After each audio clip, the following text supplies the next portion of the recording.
You're listening to Podcast PXN, a video game podcast delivering player experience news. Let's go! What is up, guys, and welcome to Podcast PXN episode 241. This is the first time I'm doing this intro. So fucking cool. I am one of your hosts, Daniel Purtle, aka Dan is DTM on Twitter, and I'm joined over Discord by the Nintendo aficionado and artist extraordinaire, Roshan Warner, at Roro, the host of Large Popcorn and video producer at DualShock, Christian Macias at ISO Christian, and Gage Dempster is not joining us this week. He is gone. Is it Groundhog Day?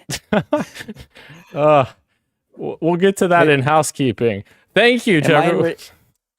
Am I in Returnal? Yeah. Thank you to everyone watching us live and participating in the chat. Just as a reminder, we are live each and every Wednesday at 8 p.m. Eastern time on youtube.com/@podcastpxn and twitch.tv/podcastpxn as well. The topic of the show this week, guys, is, you'll never guess, are video games hindered by corporate greed? But before we get there, first, the show always starts with the quick bites, so let's go ahead and jump right in, except when it doesn't, when it starts with housekeeping, because the housekeeping is we recorded 30 minutes of podcast, and it's gone. It's gone. We've wiped it from the face of the planet because the audio's fucked up because Dan is a doofus. Can I say, real quick, last week when I was hosting. Don't worry. Last weekend when I was hosting, within 60 seconds of the pre-show, somebody in the comments was like, "We can't hear Gage and Ro." And I looked, and my Elgato wavelength software had muted the Discord category. So that almost happened to me last week. Jesus. Ugh. The pain is real. The pain is real.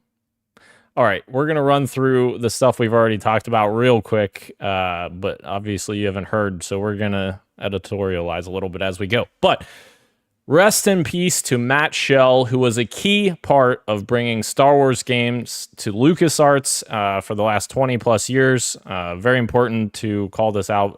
Video games developers are people as well, so this is very sad. Rest in peace.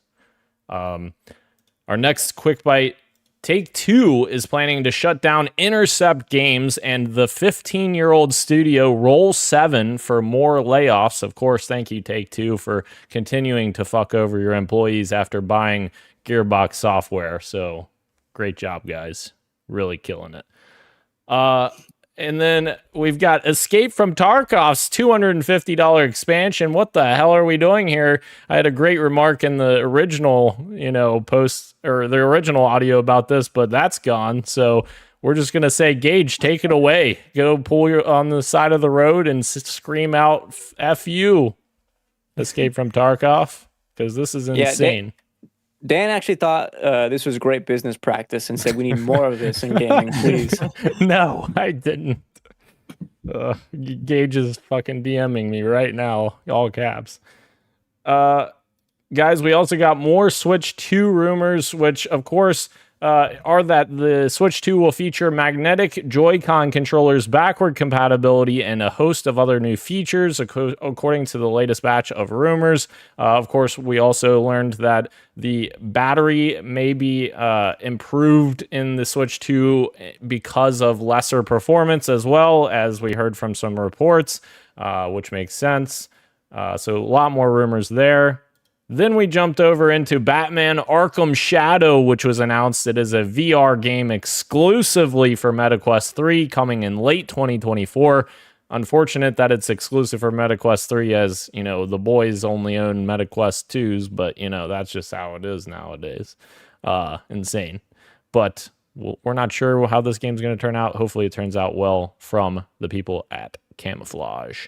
Then we move into the last thing that we talked about before my audio was lost forever. Hypercharge is launching May 31st on Xbox Series S and X and Xbox One. Very cool little video that the developer put out there. He was very emotional and very real with it, so loved that. We love this game. We're excited for it. So that gets us through where the fuck we were. Here we are. And of course, the next news or quick bite is Halo Infinite, Christian, of course, has a free Asian and Pacific Islander Heritage Month armor coating visor, nameplate, and emblems, as well as a Mental Health Awareness Month free armor coating visor, nameplate, and emblems as well. This is all great shit. I love that kind of stuff. The armor coatings that are in this are actually really cool as well. Like, I was very much digging the designs. However, on the theme of this episode, I had to throw in the bad corpo greed shit as well, which are that the shop in Halo Infinite continues its downward spin into abyss as it has one new bundle, massive bundle, in the shop, and it is a whopping $32. It includes a ton of stuff, but if you want just one of the items in the entire pack, you have to buy the entire pack for $32. Terrible. We need to be able to buy individual items because that's awful. Why did you call my name out? Because you're the Halo hater. What does that mean? No, I'm not. Well, That you true? are. You What are. did I say that? What did I say in the Twitter chat the other day? I remember what it was. That Plate Up was a better game than one of the Halos. I forget which one. Yeah. Yeah, exactly. And That's I stand by that. I stand by it. And that's why you're the Halo hater. Yeah. All right. That's fair. All right, and then the last quick bite, Funko Fusion has been announced, which is a game that has over 60 unique characters from beloved franchises and face the corrupting worlds of Funko, whatever the frick that means. The game looks very much like almost like a Lego game, except in the aesthetic of Funko. I guess it could be interesting for kids. We'll see what happens, I guess, with this. I was thinking about you the other day, Daniel. Uh-oh. Not related to Funko in any regard, but Jurassic Park Survival. Remember that game coming out? Yeah. Developers of Alien Isolation. Hell yeah. Yeah, I was thinking about you. I rethought about the game. I was like, oh yeah, Dan's excited for that one. Hell yeah. That's literally the game I wanted. Hell yes. They're doing the thing. All right, into the street meets, guys. There's a report revealing the launch timing of fall Xbox games, and we're going to dig into it here real quick. The Verge reported that Bethesda is currently targeting a September release date for the Starfield expansion's Shattered Space, which we'll have more on in the topic of the show. In a recent interview, Todd Howard announced a fall release date for the expansion, which we will talk about here in a bit.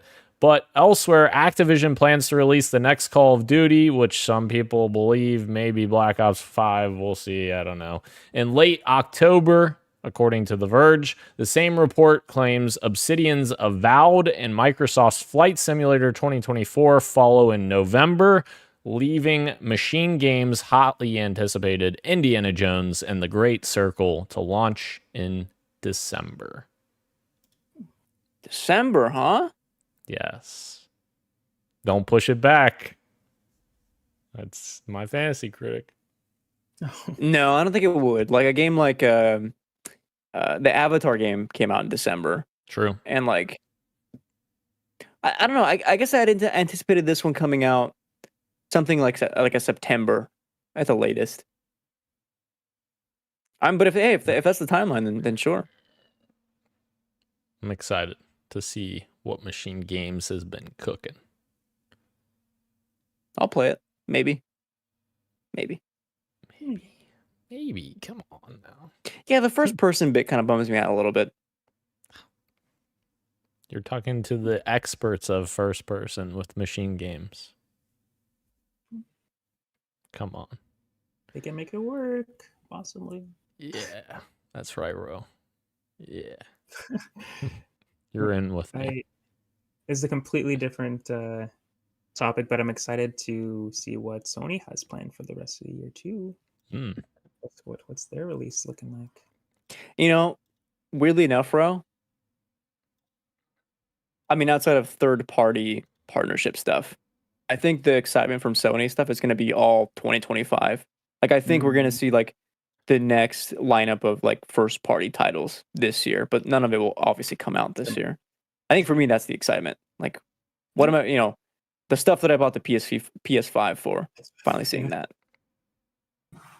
Yeah. Indeed. Where are we at, PlayStation? We'll find out. Greatness awaits. Nice. Power to the players. PlayStation.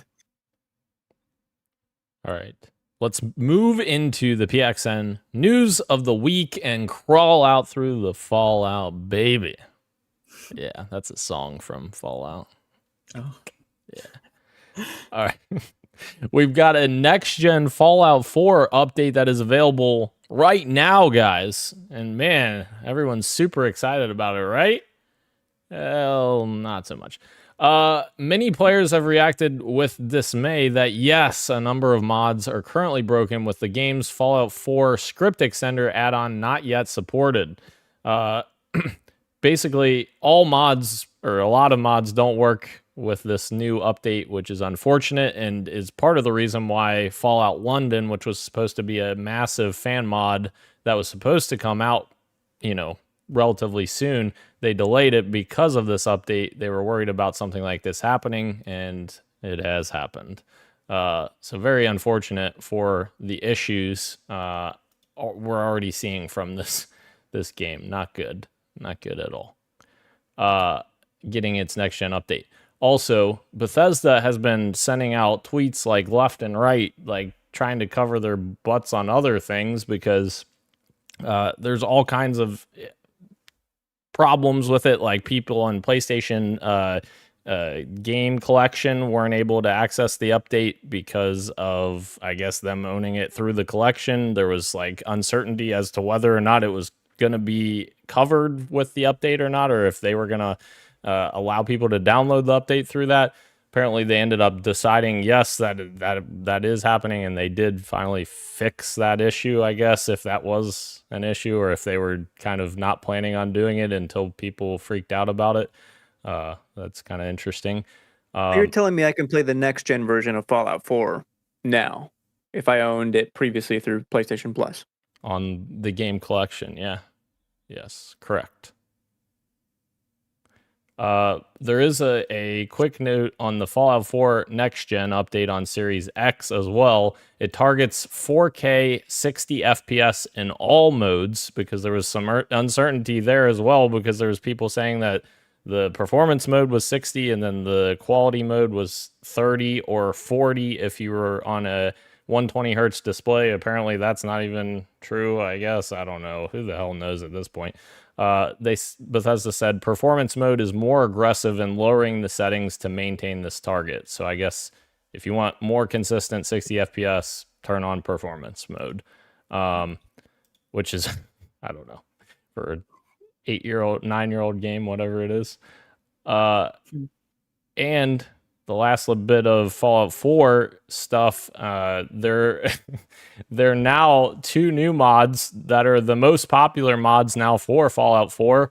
And those 2 mods are actually mods that remove the newest update so that you can use other mods again. So incredible modding updates there. Doing God's work. Yeah. And the people on Amazon Prime are doing God's work by watching Fallout on Prime, as it has topped 65 million viewers in its first 16 days. It is the second most on the platform, just behind Rings of Power, of course, the Lord of the Rings series. So looking very good for Prime Fallout series. Let's go.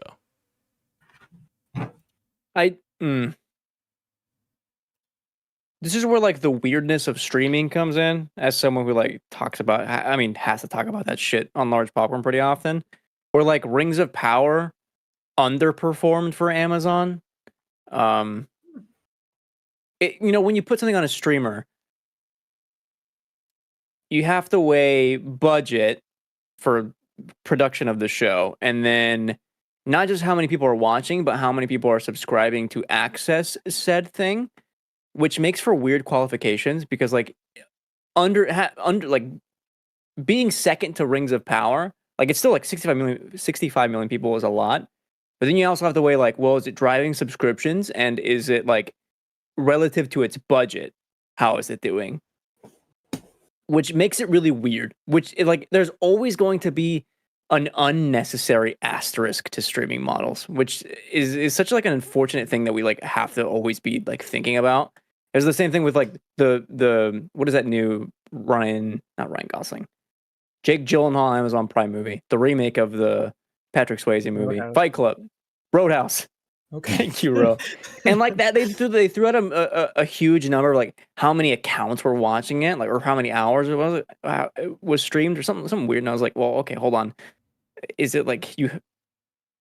And what a weird qualifier. All that to say is like a massive win for Fallout to even get like, a video game adaptation having 65 million people watching is absolutely fucking nuts. And it's to be this widely like critically received again is always like shout out to the team that brought a beloved franchise and made it into the product that it is. Huge. Definitely. It's always cool to see non-game, as we talk about with every single one of these, but it happened, like I actually experienced it, like when I went to work, somebody bringing up the Fallout game, and this is like a middle-aged woman who doesn't play video games, but she watches the show and she's like, oh, this is really good shit. And I was like, did you know it was a video game? She's like, no, I didn't. And it's like, yeah, it's based on a video game. Obviously, she's not going to play it, but it's cool that people who have no interest, had no interest, are still watching stuff like that, which is only good for the industry. Hopefully. Yeah. It's what you guys were saying. Golden era. Perhaps the Knuckles show says otherwise, but perhaps. Are you watching that? Is that going to be? Are you going to be? What you got for me? Maybe bring that up. I can bring up a little bit of it. I haven't finished it, but yeah. I am currently in the middle of watching it. I'll be asking your thoughts then. Yeah.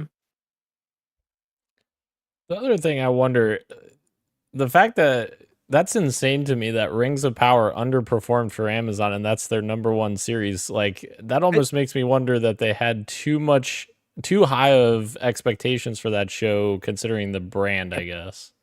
It was that, and it was all the fees with like licensing Lords of the Rings stuff, the insane production of it. It ended up being like, it was the most watched show, but it didn't drive more people to Amazon Prime. So they ended up like, you just end up losing a lot of money. Gotcha. Well, that's just streamers though, I guess. You know what they did? They paid a big fat check to Embracer Group, who owns the Lord of the Rings. Yeah. What is there was that new company they made? One of the four? Oh yeah, Middle Earth and Mordor Friends. And Friends. Oh, there, yeah.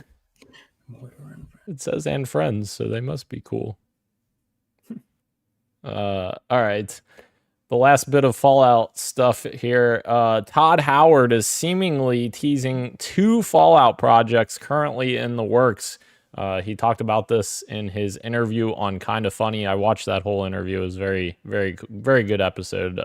Greg Miller did great work there. So what could this mean? I don't think either of these games, in the context of how he was presenting it to Greg, I don't think either of these games are talking about Fallout 5, because that game hasn't even started anything yet other than like a single sheet of paper that like is a high level what that game is that Todd Howard said he had put together. So what could these 2 games be? I'm thinking one is the heavily rumored Fallout 3 remaster, maybe included with New Vegas remaster. Who knows? I mean, that'd be awesome, but probably more likely just a Fallout 3 remaster. And then the other game, maybe, for the love of God, we have a Miracle and maybe Obsidian started pre-production work on a New Vegas 2. That would be awesome. I don't know if it's going to happen, though. I thought there was a rumor going around that Fallout 1 was being remade by an outside studio. That very well could be as well. Yeah. That would make a lot of sense, too. I mean, I think an Obsidian Fallout game, I think it would be cool. Like another one.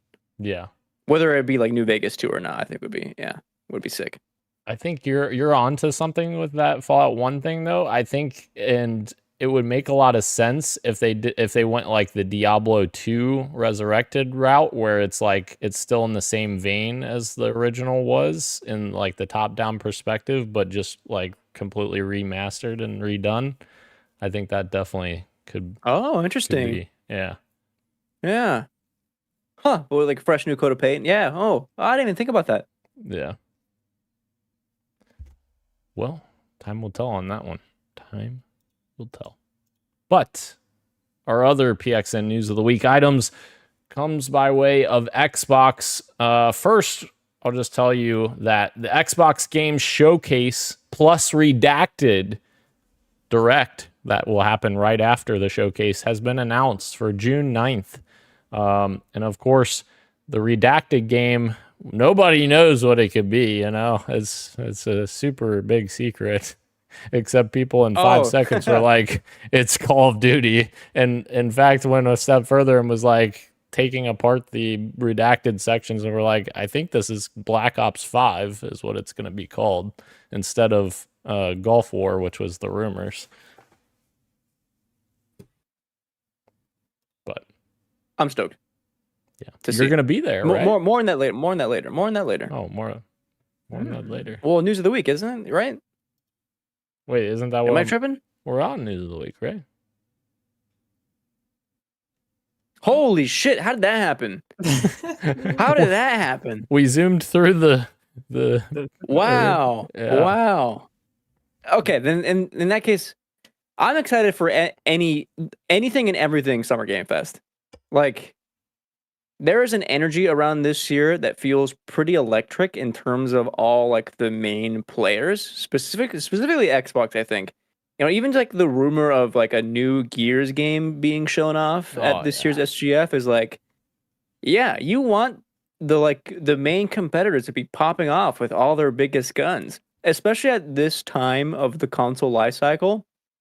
Absolutely. So if we're getting this kind of stuff, you know, Switch 2 reveal this year from Nintendo, you know, heavy hitter titles like, you know, Gears at Xbox, and then like new IP reveals at PlayStation. Like, what a fantastic game to have video game conferences. So yeah, absolutely. Even the Call of Duty stuff kind of excites me because, like, again, the longest development life cycle of a game is like surely this has got to be like pretty good, you know. Knock on wood. Yeah, fingers crossed for sure. Fingers crossed for sure. All right. Also, IGN hosted an ID at Xbox digital showcase. So going through this here, we got quite a few games shown off and announced. The first one here, Astor Blade of the Monolith, which is coming out May 30th. It is a hack and slash ARPG.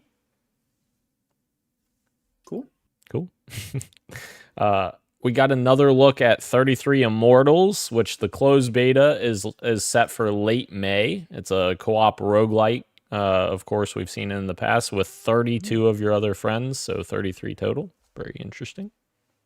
I remember seeing that and thinking that it sounds like a cool idea, but I wonder if it'll be fun in actuality. But it does look fun. It looks cool. Indeed.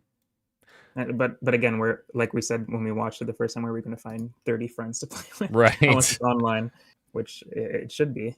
Do I even have 30 friends in general? I know I don't. I don't know. Do I? I don't know. I definitely don't. Yeah, I definitely don't either. Unless you count Xbox friends, like I just randomly invite my Xbox friends list. That could work. Yeah, that could work. Hoping someone joins. Yeah. Christian and friends' favorite game for like a month, Power World, is getting a massive update with new pals this summer. Are you excited, Christian, for your new pals? The more distance I get from this game, the more it's like, man, I realize I just had fun dicking around with my friends and realizing the game is like really just like was held together by duct tape. What a buggy experience! Like even like on a hosted server, like it was just like you couldn't ever climb and jump at the same time. because you would just get massive rubber banding. Yeah, that was a game, wasn't it? And he forgot to turn off his server until we mentioned it to him. Right?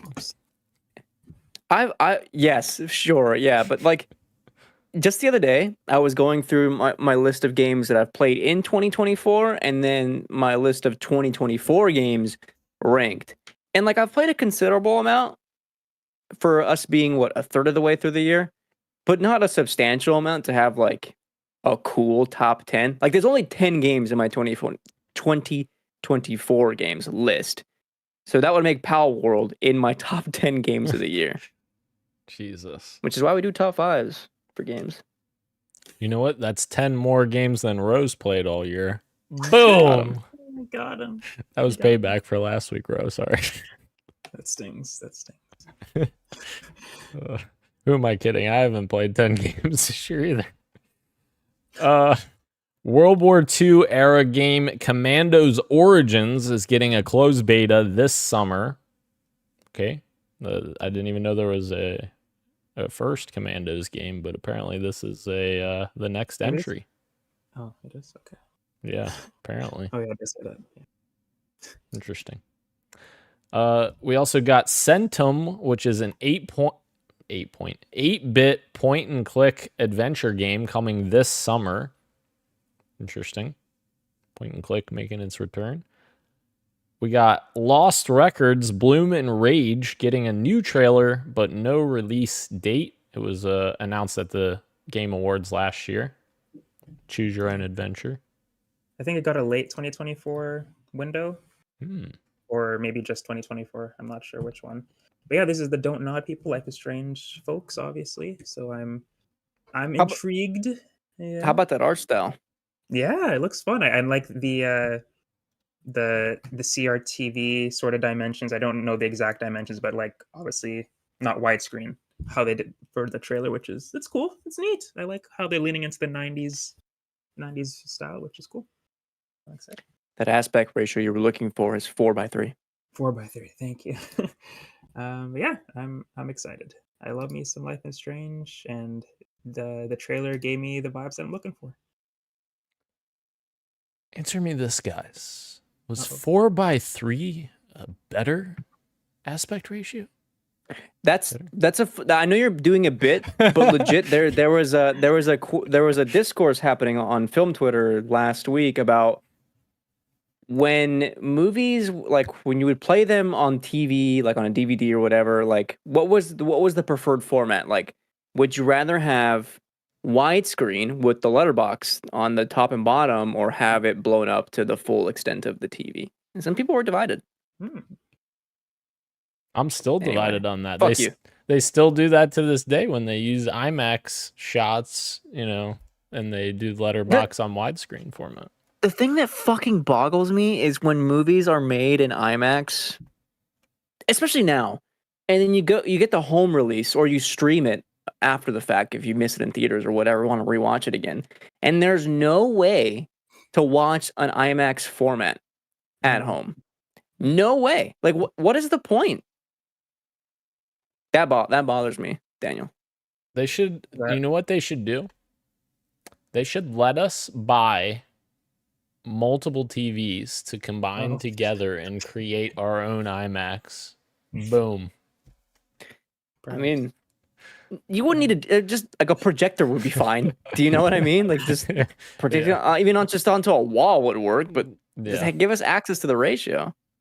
Is this because of the lost art form that is a DVD with the options to go into the menu? Like, oh, these are some fun No, I mean, like even on like you buy a Blu-ray or 4K, there's no they just don't format for multiple formats. You just get like the widescreen and that's it. It's like, oh, why? You know what the coolest shit? You know what the coolest shit that I find is like the stuff like, and you're gonna fucking laugh as soon as I say this show. I know you are, but the shit like Young crap. Sheldon. Why did I just blank? Young Sheldon. Why Young Sheldon? I blanked for a minute there, but WandaVision, when they go from like the letterbox format and then like slowly expand it, and that's like those awesome. moments, yeah, those are cool. There's a moment in Mission Impossible Fallout when it's going from widescreen to IMAX, and it's like you're that's awesome. Like that's such a like, oh fuck yeah, I'm seated moment. No, I agree with you. Hell yeah. Man, I wish I could have saw that movie in IMAX. Oh my god, dude. That would have been sick. Anyways, welcome to podcast screen talk. I don't know. IMAXN. Wow, hell yeah, that was good. The next game here from the Indie Direct or ID at Xbox, whatever the hell you want to call it. Key Locker is out this summer on PC and Xbox. It's a turn-based cyberpunk action game. Here we go. Boom. You're controlling a singer. Interesting. Here we go. Stampede Racing Royale is a battle royale racing game with 60 players on the course. Okay, that's interesting. Like kind of like a Mario Kart game. It looks like with 60 players. I'm waiting for the trailer to load, but I keep getting Knuckles commercials. Oh, dude, those IGN like yeah, I know what you mean. The ads. I'll be watching these on YouTube. That's how they make all their money. You know, they gotta have those pre-rolled ads, and then the 1,200 ads on the sidebar of the website. I'm watching the trailer now because when you were explaining, it's like that was another one that to me on paper sounds fun, but will it actually be fun to play with 60 racers? And to me, it does. It looks wild. Looks kind of fun. Yeah. Yeah. But we'll have to wait and see, I guess. Can I just say, by the way, something about the way IGN formats these listicles always confuses me because they put the videos on top of. Yes. You know what I mean? Yep. Yeah. I agree because the bolded text should be your header. Yeah, I 100% agree. Mm-hmm. All right. This next one we're really getting down and dirty with. Jackbox Games is finally making an adult-themed party pack coming this year. Wow. I argue they've all been adult themed. It's called Jackbox Naughty Pack. Oh dear. When this got announced, I forwarded this to my friends who we first all started playing games together, through COVID, and we would play Jackbox. And we one of us would just like set up a different camera, like and point it to the TV, and that's how we played. Wow. Obviously, now we all have PCs, so one of us can just stream the game. But yeah, we're all stoked for this one. Beers and Jackbox, baby. Beers and Jackbox. We do not promote drinking and driving. Ladies and gentlemen, don't drink and drive. Don't do that. Times and Galaxy gets a June release window. Copy Chaser Games' upcoming point and click game. Another point and click. It's coming back. Grim Fandango be like. We also got Sulphur, which is a contemporary shooter with old school vibes coming to Xbox. It is a first-person shooter with roguelike elements and an old school design. Interesting. One of the user-defined tags on the Steam page describes it as a boomer shooter. Incredible. That's a new genre, actually. On Steam. Yeah. Yeah. Oh, I didn't. Which, by the way, Dan, you didn't put this in the show, so I'm gonna look for it now. Yes. And say this after the ID at Xbox thing. Okay. Why do I feel like Gage would be into this game, Sulphur? I feel like, I don't know. He might be into it. No, I'm into this. You're into it as well. Oh, roguelike FPS with the graphics like those? Yeah. looks interesting. My type of shit. I wanted to play that roguelike with the robots last year with the cool soundtrack. I missed it. And I can't remember the name of the game, but if you know, you know. Interesting. We also got Farah, the Sundered Tribes, which is out later this year. Massive Damage Studios has shared a new trailer. It is an action RPG that fuses monster hunting with tribe management and building mechanics. We got a new quirky puzzle game from the creators of Pixel Junk Monsters. It's called All You Need Is Help. It has a very cozy and interesting art style. They look cozy. Yes. Mm. We've got Tales of Iron 2. Didn't know there was a Tales of Iron 1. Whiskers of Winter gets a new trailer with no release date. It's got more of a comic book 2D art style, and you're on a quest to defeat giant beasts and bandits that are scattered throughout the world. It's a 2D side scroller. We got Hangry, which briefly appeared at ID at Xbox. It is the Snack and Slash. No, I didn't. That wasn't a mess up. Snack and Slash RPG in which players hunt down and eat monsters. You're a werewolf, it looks like. So yeah, eat their hearts out, I guess. We got Promise Mascot Agency, which is the next game from the creators of Paradise Killer. This looks like a total like Japanese esque aesthetic to it. I don't know how else to describe. Oh, it's gameplay includes card-based battles. The name implies players run a mascot agency. Okay. Interesting. It's wild. My God. Then we got 5 games published by Gamera Games, which are headed to Game Pass.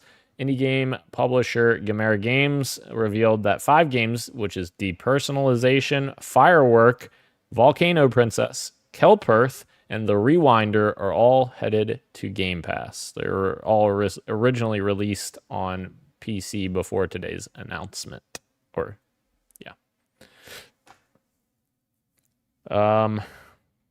We're almost there. Over 15 games from the Triple I Initiative showcase will be playable on Xbox. The Triple I Initiative showcase highlighted many indie delights that are headed here shortly. Games such as Pal World Arena and Cat Quest 3 appeared toward the end of the showcase. It was revealed that 17 games from that sizzle during ID at Xbox will be playable on Xbox. 2 more left. Don't forget. Oh, yes, you got it. Never mind.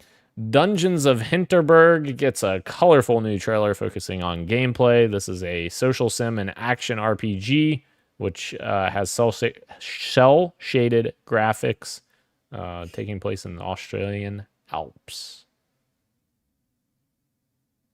I love the art. I don't know if I want to play the game though, but I love the art. It looks so cool. It does look cool. Like very kind of a bit of Hi-Fi Rush in there, that kind of art style, I guess. A little bit.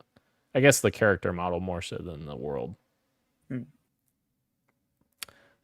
Then we got Vampire Survivors Operation Guns DLC, which gets one more trailer before its May 9th release date, which would be next Thursday, very soon. It's known affectionately as the Contra DLC. This is from IGN. These words, I'm not coming up with them. It's IGN. Say this. Yeah. It's headed to all platforms early next month, and we got another look at it. They got a reveal at the end of One More Thing, revealing that Brad Fang, a character who first appeared in Contra Hard Corps, would be featured in the DLC as well. There you have it. ID at Xbox. And now Christian is going to tell you about this game. Incredible. You should click on that and watch the trailer as I read to you the title and description of this game. It's called 420 Blaze It 2. Game of the Year equals Dank Dreams and Goated Memes equals bracket wow/11 like and subscribe close bracket Poggers edition. And The description of the game is under the about is awesome. The Illuminati have stolen all the world's memes. You're an ex-secret service agent turned to a peaceful life of painting, but now you're needed one more time to fight back. Let's be real. It's an FPS game that's a sequel to the original. You know exactly what to expect. Why are you still reading this? Don't let your memes be dreams. Featuring a state-of-the-art creamy meme slider to adjust your meme levels to your liking. This took a team of 483 developers 7 years to build, making this now a quintuple A game. Get wrecked, scrubs. Can't wait. First of its kind. Jesus. Versus kind. Oh my gosh. Anybody who's listening has to go watch that trailer. At the very least, go see just to see the title and how it's actually typed out. Oh my god. I just what I linked that in the Twitter and nobody responded. I was like, all right, fine. 420 bring it on Blazes myself. 2. Incredible. Wow. How much is this game going to cost? Whatever the price is, Priceless. Not Yeah. enough. Priceless. They deserve all the money in the world. Jesus. All right. Moving in to our fantasy draft check-in. I don't think that there was anything released this week. Correct me if I'm wrong, guys, but I don't think There is, but There is. not that any of us bought Okay. or picked, or sorry, that picked up. What is it? We got our hands on Endless Ocean, Um, and that released. oh, Or I guess that releases tomorrow.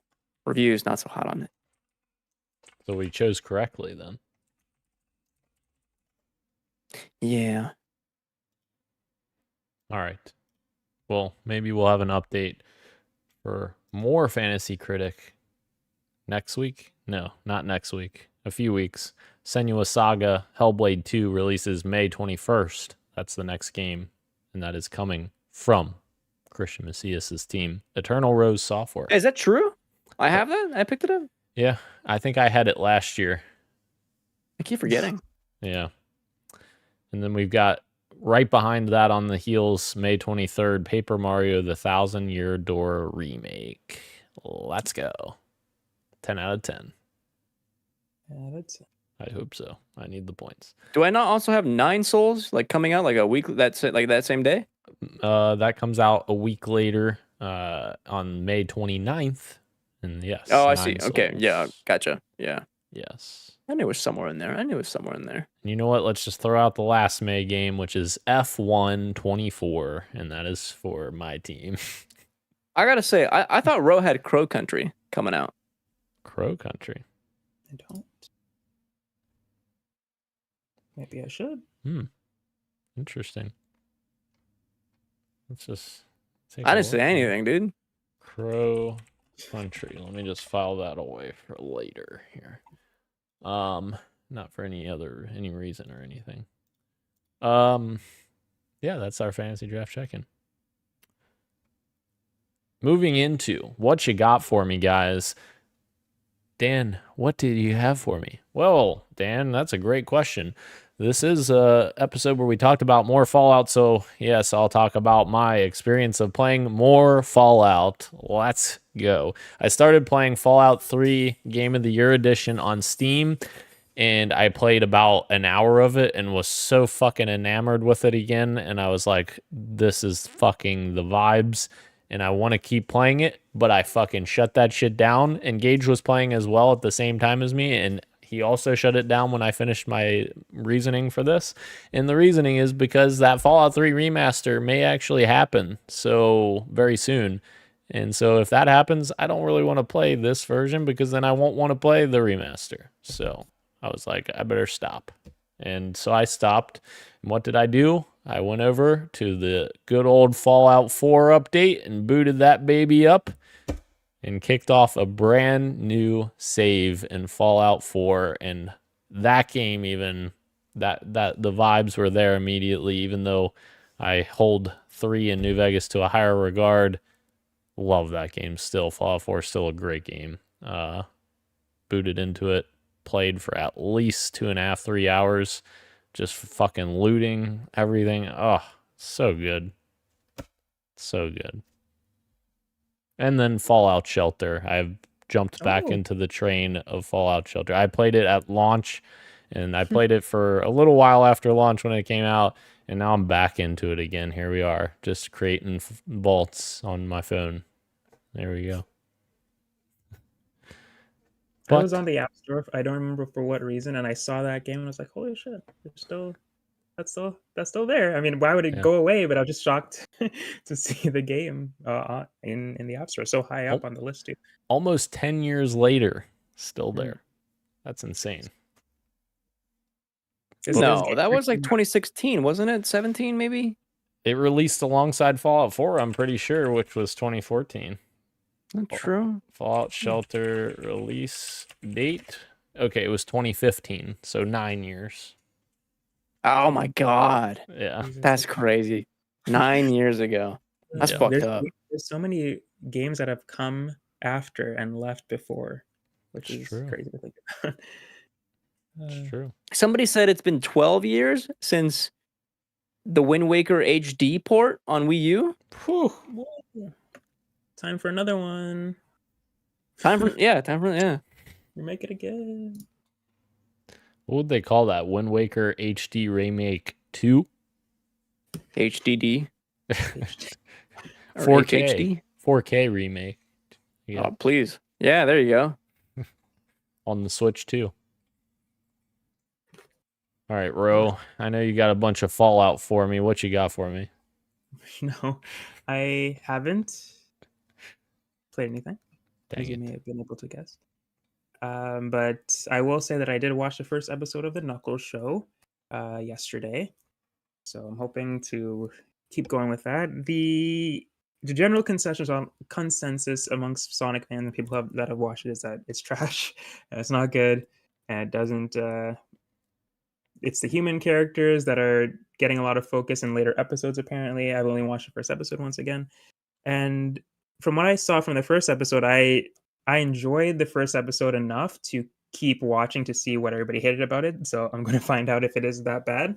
But I actually posted a clip on Twitter, and it's not a funny clip, but I found it very funny. So the fact that I found it funny is like, maybe this show's for me. Maybe this is the trash that I am made to consume because I like Sonic, and cheap humor sometimes works on me, and I think that might be enough. But the general synopsis, I guess, for the show, if you're not familiar, is Knuckles is at home with Sonic and friends, but he's restless. He doesn't know what to do with his life right now.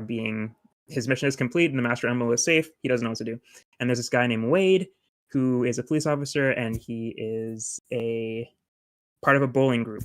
And the bowling group kicks him off the team because he flubs the last roll. I don't even know what you call it in bowling. The last throw, I guess. And to get back on the team, his Frame. The last frame. Thank you. The captain of the team says you have to become a warrior, whatever that means. I think he was joking, but he took it seriously. And Knuckles is going to train him to become a warrior in his own weird way. And that is the thing. So Knuckles is training Wade to be a warrior because his ancestors taught him to do this. And we're going to see all the shenanigans that he goes through training Wade to get back on the bowling team. Ro, yeah. That's it. Bro, I love the movies as much as you do, but this sounds fucking stupid. Like what? Yeah. This sounds like the definition of a streaming show. Like Christian, you made that comment about Fallout a few weeks ago being a streaming show. No, this is a fucking streaming show that was made specifically for. Yeah. 100%. I saw the last couple seconds of the last episode, and it's not even a spoiler. It's just people were making fun of how trash, like we're saying, it is. And the last frame is literally a freeze frame of Wade and Knuckles jumping in the air, like Cheers-esque, I don't know. And it just ends. That's it. That's the last frame. That's the last thing. No after credit scenes. Just like, wow. Haha, look at these goofballs. Just like, what is this? Yeah. What else do you need? I guess nothing. Like they certainly thought that was all we needed. Incredible. Christian, what'd you give? Oh, sorry, bro. I'm done. I'm done. Oh, okay. Christian, what you got for me?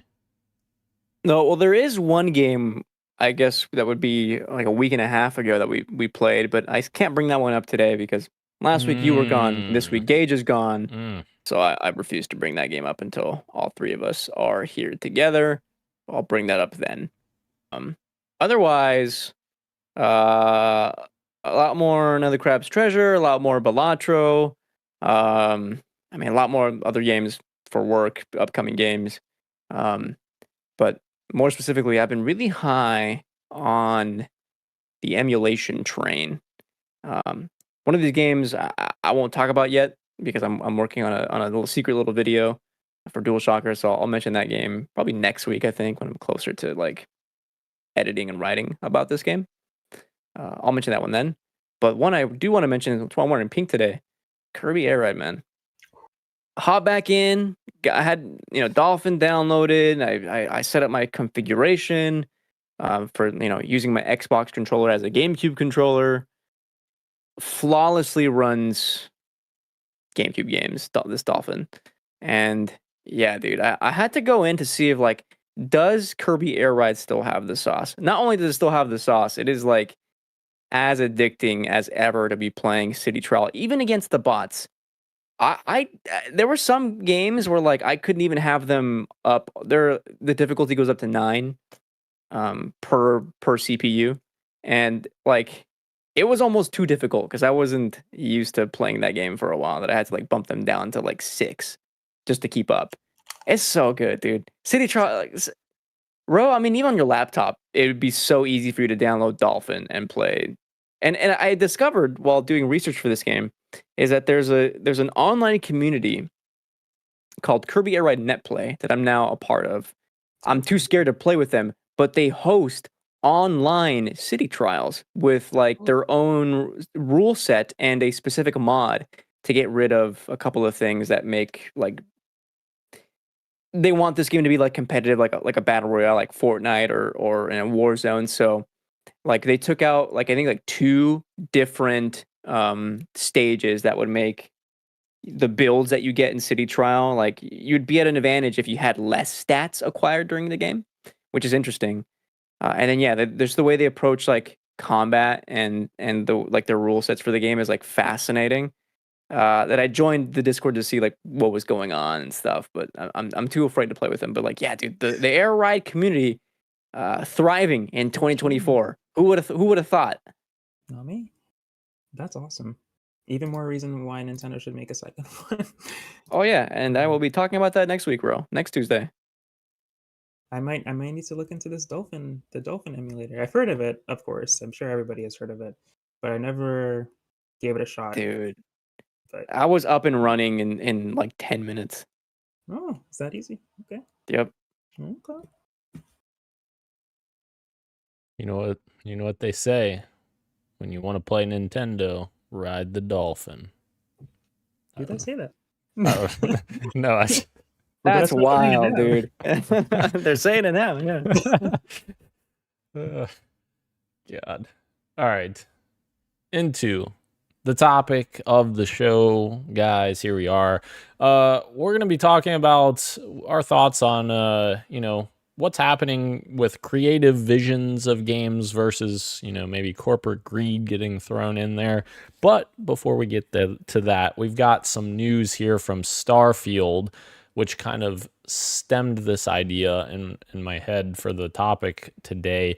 Starfield Shattered Space is officially coming fall of 2024. We talked about it a little bit earlier, that the rumor is September. And also we're getting a big update that is on the way coming May 15th, which is 2 weeks from today, of course, Wednesday, May 1st today. And that big update seemingly has a lot of quality of life improvements for the game. So it seems to be a good update for us, which includes 60 FPS mode and a 40 FPS mode on Series X.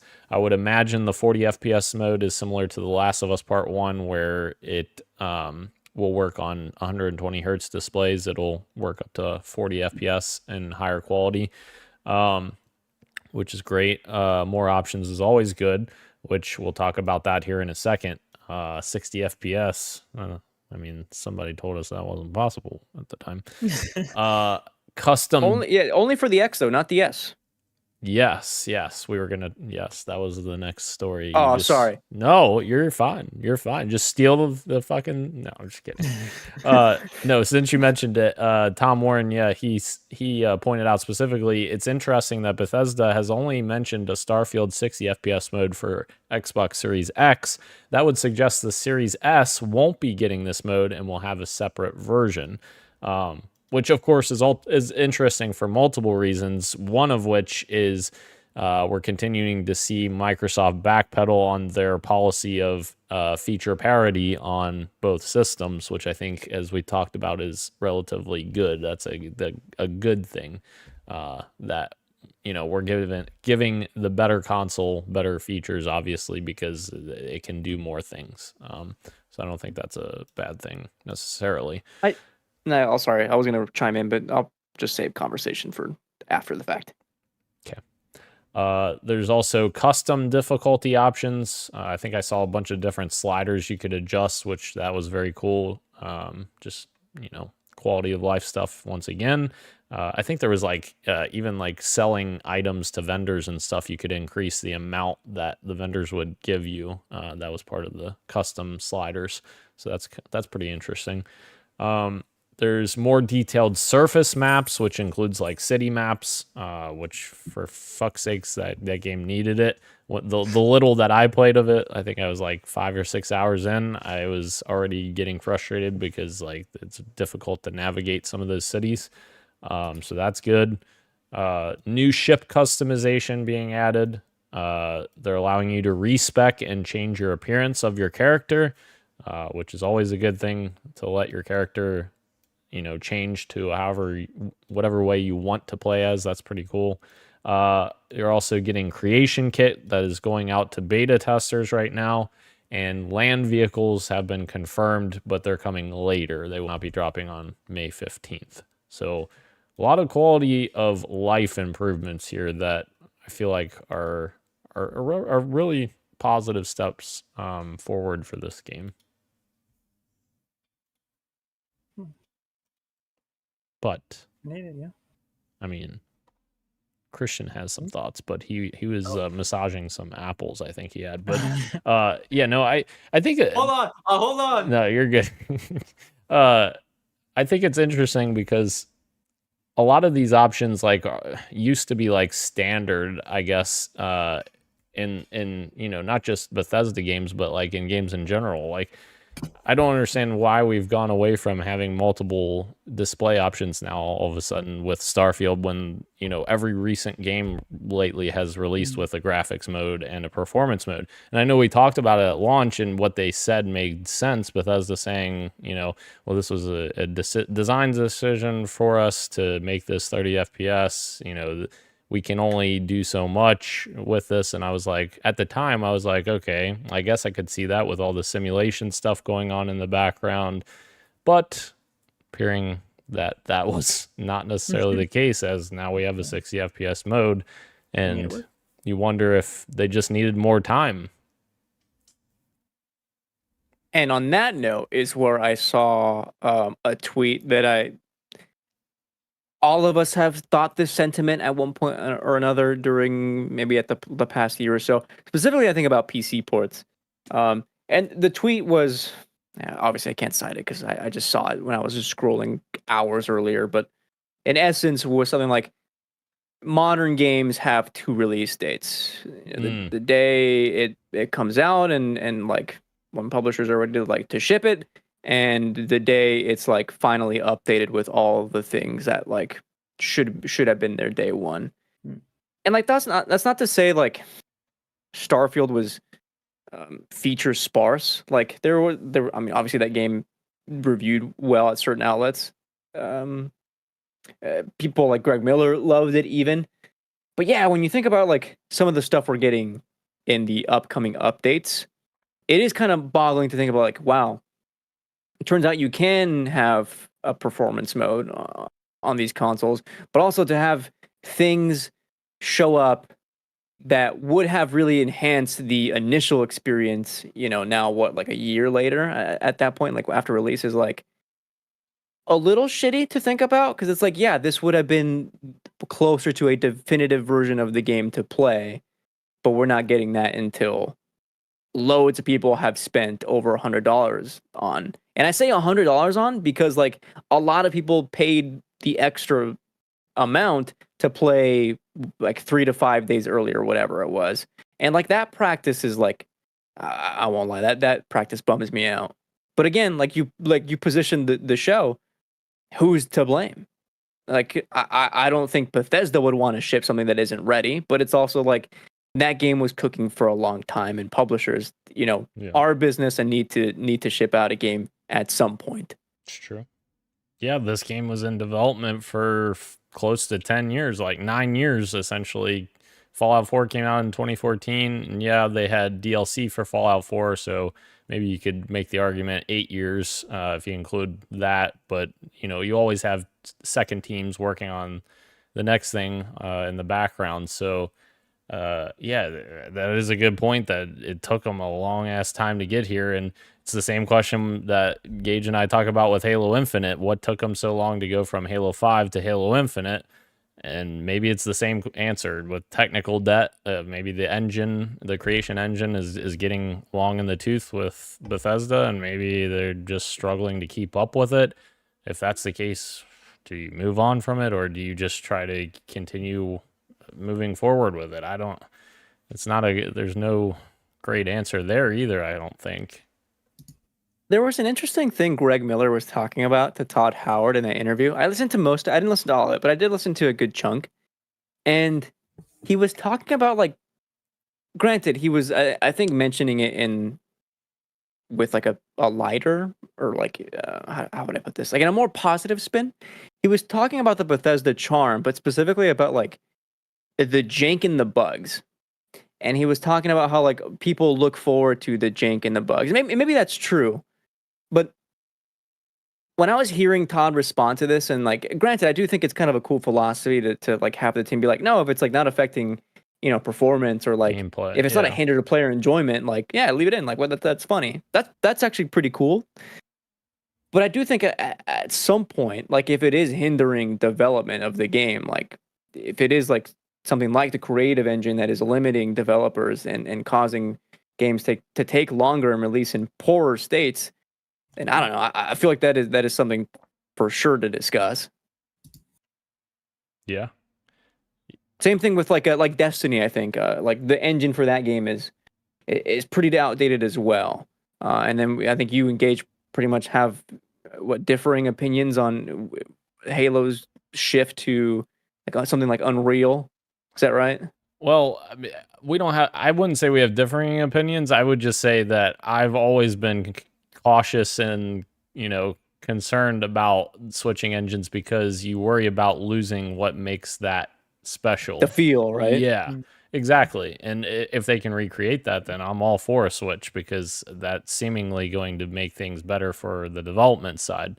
But, Bungie, of course, like you said, deals with the same thing, because Destiny very much runs on very similar code to Halo. Of course, they created Halo, and they are dealing with the same thing, same types of issues that Halo is dealing with their engine. And at a certain point, you just have to step back and be like, is this making things more difficult for us to make a quality experience? And, if it's taking twice as long to do things in this engine because it's so old and antiquated. Thank you. That's what I was looking for. Then yeah, you got to do something. And yes, there are concerns and worries about switching engines and all that jazz. But if at the end of the day, if it makes the game a better experience, then that might be the best decision. Do you remember what the reception was like as a collective for Starfield? What is let's look up the current Metacritic here. I thought it was positive. I thought it was. I mean, I remember it. Yeah, it's 83. Yeah, which is weird like the user, I think like getting feelers out now for the game, like on Twitter and stuff. Like, yeah, the user score is 6.9. When people like on YouTube and such discuss the game, they're all like down on it. And I can't help but think about like what would that have game look like with a couple of extra months under the hood. Right. Like, even if it was just like things like a map to be introduced and then have like the promise of like vehicles are coming, would maybe have different optics for a lot of users. I was just going to mention that I think I remember Steam or the PC version of it being kind of down on release. Like that was the crowd that I noticed was like the most down on it at the time. I remember Steam numbers being low. I think forget it was there was Steam. like, yeah, I think there was like a story where it was specifically about Steam and how bad the reviews were there. But yeah, I still haven't played it, but yeah. That seems to be the case for like literally every PC release, though. To be fair, like publishers are not prioritizing PC releases.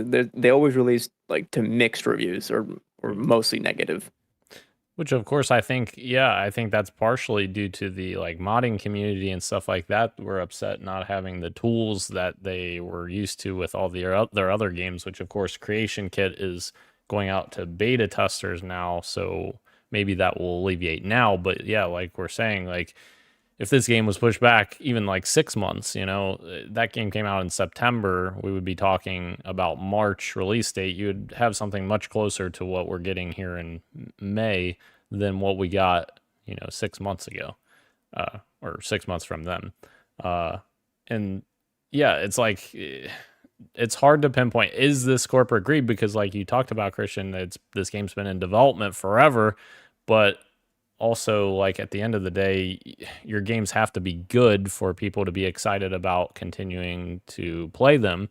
And yes, the reviews were good, but like, Fallout 3, for instance, is considered a fantastic game, or, Elder Scrolls 5 Skyrim is considered a fantastic game. Like, despite the bugs that those games had and the quirkiness and weirdness that those games had, they were great games.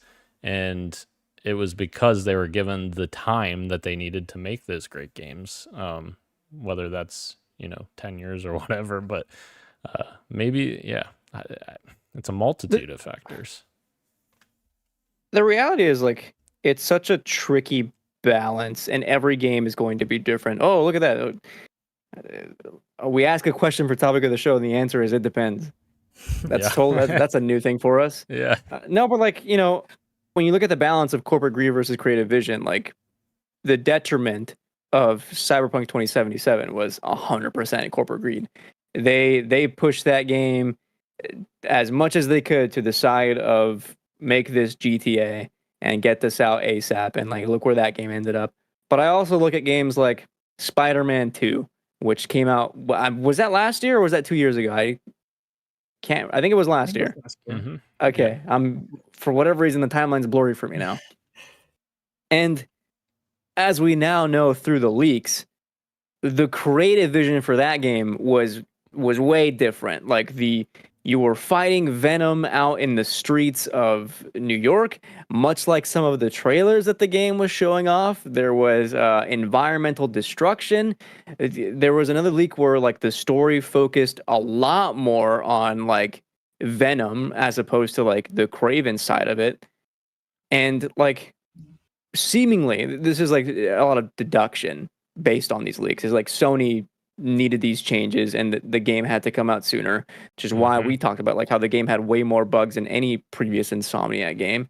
And like for us as users, I think on this podcast, like that game suffered because of corporate greed, even though critics didn't agree on that front. Like they really enjoyed the game, but people like us, like we noticed those kinds of things. Yeah, and like with the quick turnaround for Spider-Man 2, like that game came out very quickly. Like Insomniac's been pumping out games very quickly, and they're always very impressive in terms of visually and like the gameplay and that kind of stuff. But yeah, like the other stuff that you're mentioning, like added stuff like the environmental stuff and storylines that we haven't seen, or that we didn't end up seeing, like that's the kind of stuff that got cut, and it's unfortunate that got cut. And like, not to take this back to Halo again, but Halo Infinite also had a ton of cut content, which depresses the hell out of me, because that campaign was such a cool idea to go open world, and then the open world was just very much one environment and one one atmosphere. I guess two if you count the underground areas, which are Forerunner. But my point is the like a bio, the whatever you call it, like biomes, yeah, biome, like one biome. Okay, I see. Because Yeah. originally their vision, which has come out in leaks and other things, that there was a ton of different biomes that they had for that game, and the breadth of the campaign was much larger in scope than what ended up coming out. Which, don't get me wrong, I still enjoyed what came out, definitely more than Halo 5. That campaign was awful, but we didn't get that God of War level of escalation that we've referred to before, that Halo has been missing. And I think that if that game had the time it needed, it very possibly could have hit that. Like that's the kind of shit that was missing from that game. And the added extra storylines, which are side quests with other characters that were supposedly cut as well.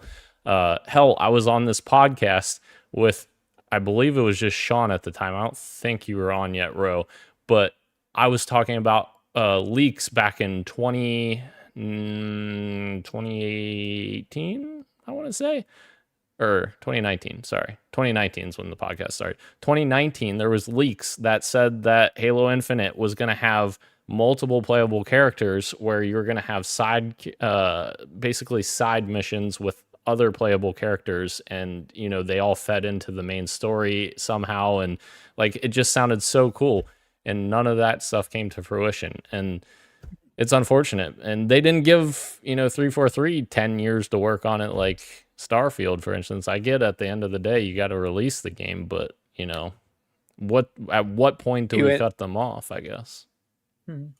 The thing I think I come down to, the way I see it, I got a whole video about this, is that like,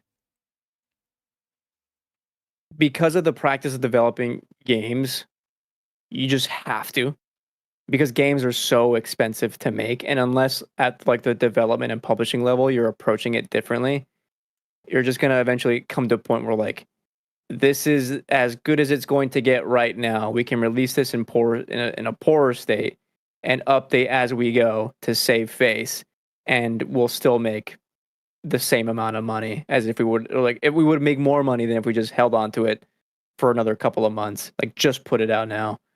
But then, like, for us as gamers, like, after a while, like, that sort of like gets to me. Like, I'm at the point where like I'm now like voting with my wallet, which is, I hate saying that phrase, but it is true. Like, I do wait a lot more often than I normally would, and I get less excited for products now than I used to get. And it's why I look so positively to games like Nintendo when I read about the business practice of making Tears of the Kingdom, where like the game was done, and then this is like, yeah, we'll just give the team an extra year just to polish everything and have the cart ready to go when it's launched. The day one update was including more languages for subtitles, and that's it. And the game just runs. It's like, what a different way to approach business practice that you don't get in a lot of like Western publishers. Yeah, and I guess Nintendo has the luxury to do that, but it's a proven, like, it works. Like, it's not that they did it and it fucked them over. It's like, doing stuff like that helps developers, helps their business. It gives them money. Again, it's Nintendo, so we're going to buy the games. But there's so many examples in indie spaces where they're smaller teams, but they worked that amount of time. They have less people to worry about. So I understand like there's some different pros and cons to each ones, but there are teams smaller, there are teams bigger that are doing what Nintendo does, seeing the benefits of that, because as Christian said, after a while gamers are not gonna I think the genre that suffered the most from this corporate greed stuff is the live service types of games. Like Anthem is one that comes to mind, where I feel like that game just ruined BioWare for like a good minute.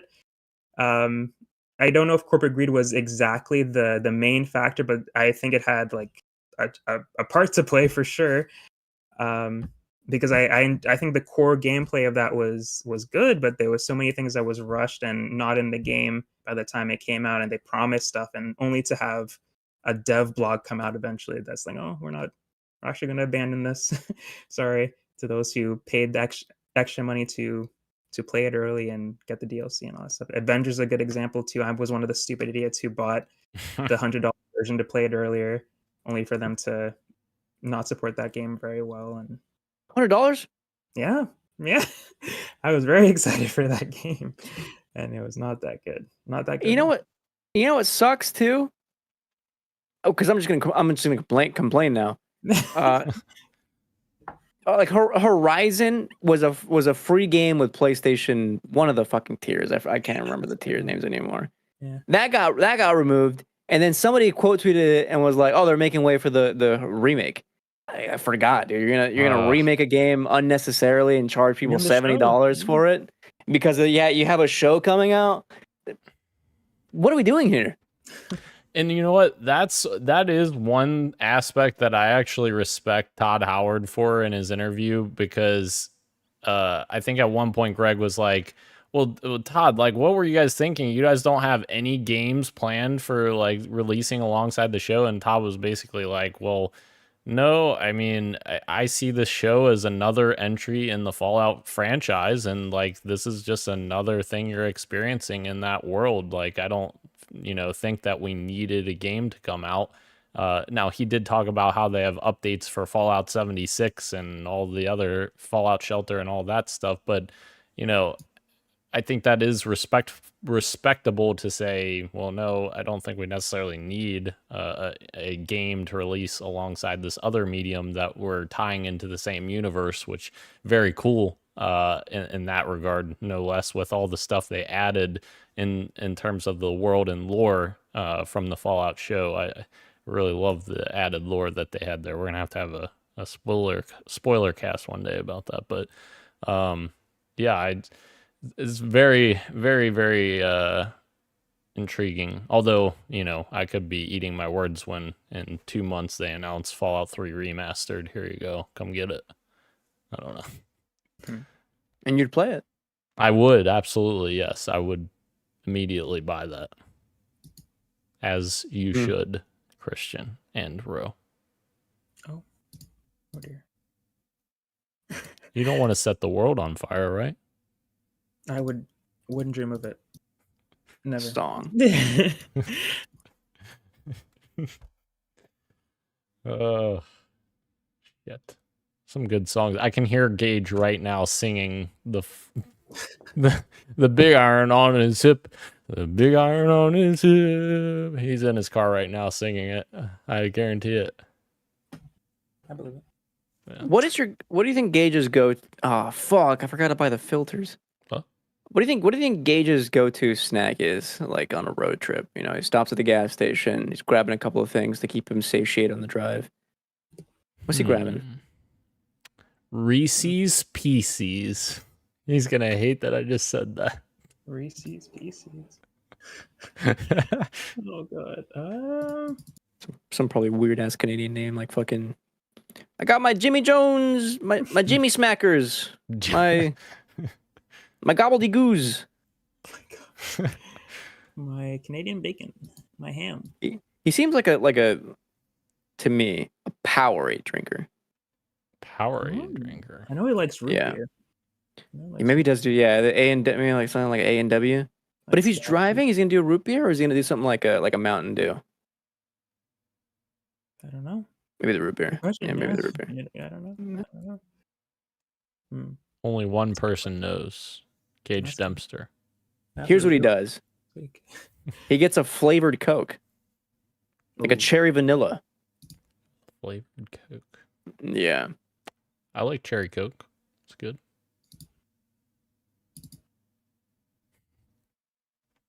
How did we get here?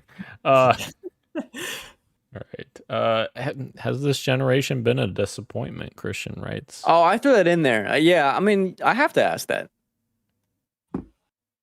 When we ask the like creative version versus corporate greed, and we see numerous examples of the latter informing the former anytime a game releases, I have to ask that.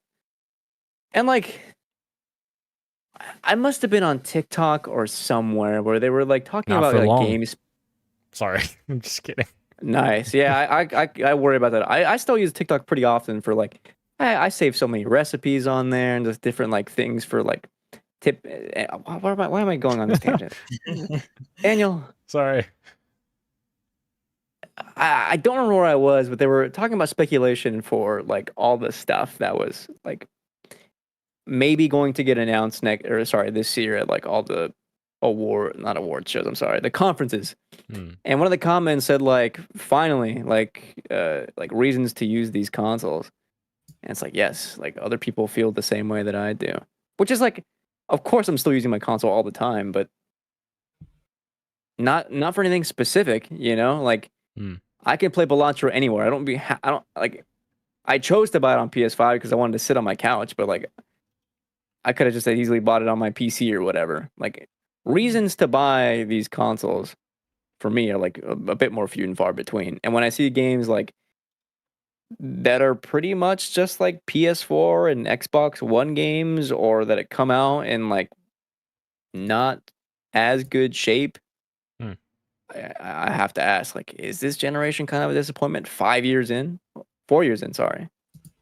And maybe that's partially the fault of, you know, the shortages on the next gen consoles early in the generation, where, you know, both Sony and Microsoft were both like, yeah, we're going to support these other consoles for a long time because, you know, we're struggling to Chip shortages and stuff. Exactly. Yeah, with COVID chip shortage, yeah. And like that is super disappointing, because like even talking about the idea of shipping on more platforms, like that's one thing that I've said to Gage as well about Halo Infinite, is how many platforms these games have to come out to, like how much testing you have to do and how much coding you have to do for every single console. Like Xbox One alone has Xbox One, Xbox One S, Xbox One X. That's 3 consoles for one generation. Then you got Series S, Series X. If you're supporting PC, there's 6 platforms right there if you're supporting essentially 2 generations. Like, that's a lot of versions of your game. And that's not even mentioning, that's only 6. That's not even mentioning PC, which can have a Windows Store version as well, in addition to the Steam version. So that's 7 platforms you got to ship your game to.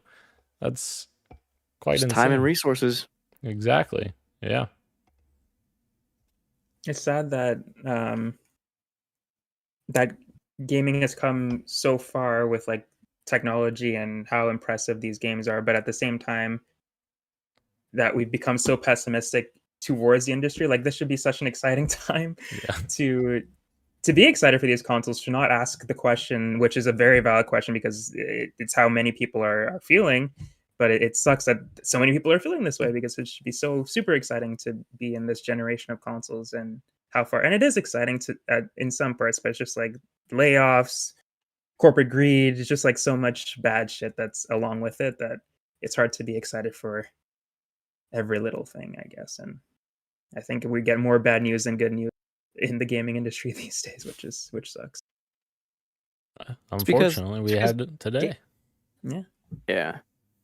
Because games take too long to make, and if you take too long to make, you get your studio closed. If the game comes out and is received not well, it gets your studio closes. If it wins a BAFTA Roll 7, you get your studio closed. No matter what happens, like people are being laid off. Anyway, and then the practice of making the game is just so difficult and arduous now. It's like, let us not forget Naughty Dog released 4 games on the PS3. 4 games. Mm. And that's not even mentioning all the other issues with game development, with crunch and developers being mistreated and working way too many hours. Yeah, I mean, it's insane. That's how they released those 4 games in one generation. It's crunch. Yeah. Insane. All right, gents. Anything else you want to talk about? Yeah. Fuck gaming. Before we go. That's how I feel now. It's not back.